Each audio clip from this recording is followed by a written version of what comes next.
Halo, selamat pagi untuk kita semua. Perkenalkan, nama saya Melania Kole, biasa dipanggil Melan. NPM saya 212200095. Saya mengambil program studi ilmu pemerintahan, Fakultas Ilmu Sosial dan Ilmu Politik di Universitas Timor.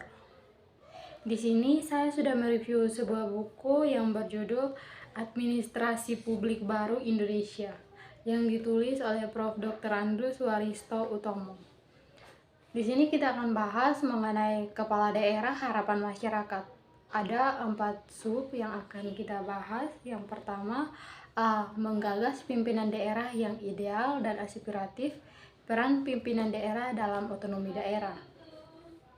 Menggagas pimpinan daerah yang ideal adalah proses memikirkan dan merumuskan karakteristik yang harus dimiliki oleh pemimpin daerah untuk bisa mengelola dan memajukan daerahnya secara efektif. Ada beberapa karakteristik yang umumnya dianggap ideal bagi seorang pimpinan daerah. Yang pertama, integritas dan transparansi. Integritas dan transparansi yaitu pimpinan daerah harus memiliki integritas tinggi dan bertindak jujur serta transparan dalam setiap kebijakannya. Hal ini penting untuk membangun kepercayaan masyarakat. Yang kedua, visi dan misi yang jelas. Visi dan misi yang jelas sangat penting untuk memastikan bahwa daerah tersebut memiliki tujuan yang jelas dan terarah untuk masa depannya. Visi adalah gambaran besar tentang apa yang ingin dicapai oleh daerah tersebut, sedangkan misi yaitu langkah-langkah konkret yang akan diambil untuk mencapai visi tersebut. Menggagas pimpinan daerah yang aspiratif adalah proses merumuskan sosok pemimpin yang mampu menginspirasi, mendengarkan, dan bertindak berdasarkan aspirasi masyarakat. Beberapa karakteristik yang mencerminkan pimpinan daerah yang aspiratif yaitu pertama, mendengarkan aspirasi masyarakat. Pimpinan daerah yang aspiratif selalu mendengarkan kebutuhan, harapan dan masukan dari masyarakat. Ia aktif terlibat dalam dialog dan konsultasi publik untuk memahami apa yang diinginkan dan diperlukan oleh warga. Yang kedua, mewakili kepentingan rakyat, yaitu bertindak sebagai perwakilan sejati dari masyarakat untuk memperjuangkan kepentingan dan kebutuhan mereka dalam setiap kebijakan dan keputusan yang diambil. Kemudian kita masuk pada peran pimpinan daerah dalam otonomi daerah. Itu sangat penting untuk mencakup berbagai aspek kepemimpinan, pengelolaan, dan pelayanan publik. Otonomi daerah memberikan wewenangan kepada daerah untuk mengatur dan mengurus kepentingan masyarakat setempat untuk praksara sendiri berdasarkan aspirasi masyarakat. Ada beberapa peran utama pimpinan daerah dalam konteks otonomi daerah. Yang pertama, pengambilan keputusan, yaitu pimpinan daerah bertanggung jawab dalam membuat keputusan strategis yang berkaitan dengan pembangunan dan pelayanan publik di daerahnya. Keputusan ini harus sesuai dengan kebutuhan dan aspirasi masyarakat lokal. Yang kedua, menyusun kebijakan, yaitu merancang dan menetapkan kebijakan daerah yang meliputi berbagai bidang seperti pendidikan, kesehatan, infrastruktur, ekonomi, dan sosial. Kebijakan ini harus mendukung peningkatan kesejahteraan masyarakat. Yang ketiga yaitu pengelolaan anggaran daerah, yaitu pengelolaan anggaran daerah dengan transparan dan akuntabel. Pimpinan daerah harus memastikan bahwa anggaran dialokasikan secara efisien dan efektif untuk program-program yang bermanfaat bagi masyarakat. Sub yang kedua yaitu kepala daerah bupati harapan masyarakat. Kepala daerah bupati harapan masyarakat adalah seorang pemimpin yang diharapkan oleh masyarakat harus mampu memimpin dengan adil dan bijaksana dan transparan agar dapat membangun kepercayaan yang menghasilkan hasil yang positif bagi seluruh masyarakatnya.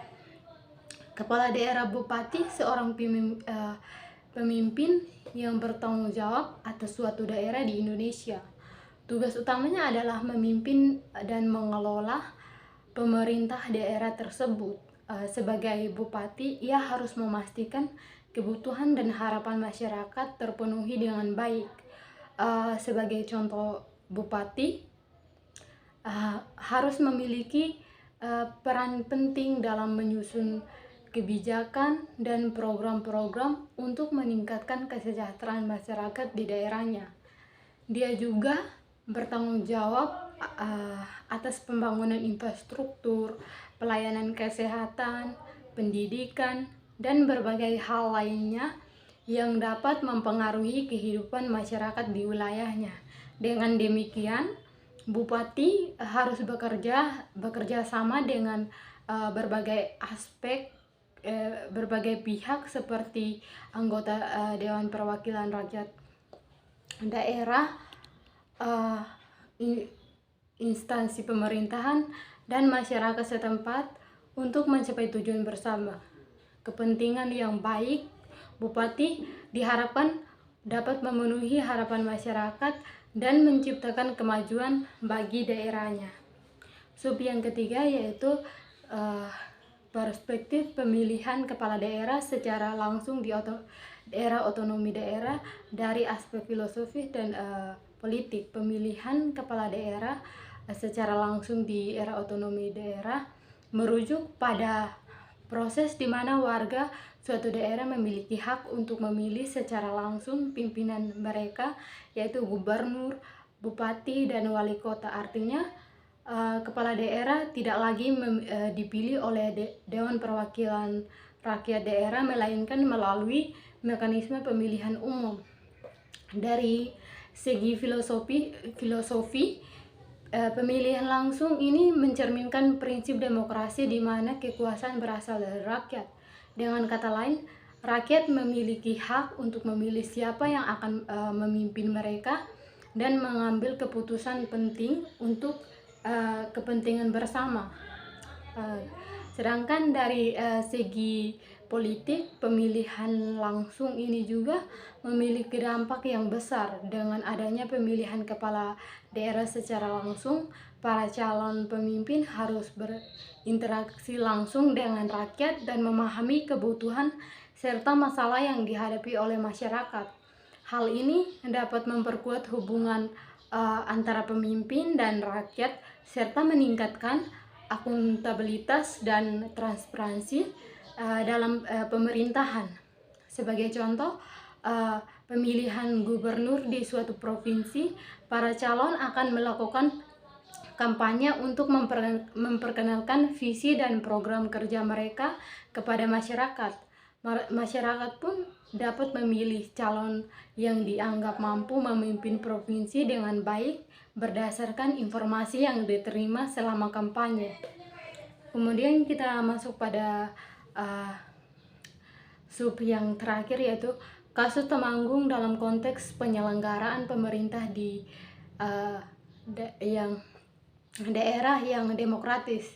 Kasus Temanggung adalah sebuah contoh yang digunakan untuk menjelaskan bagaimana pemerintah daerah yang demokratis dapat berjalan. Pemerintahan daerah yang demokratis berarti bahwa keputusan-keputusan penting yang diambil melalui proses demokratis di mana pendapat dan kepentingan masyarakat diikut sertakan.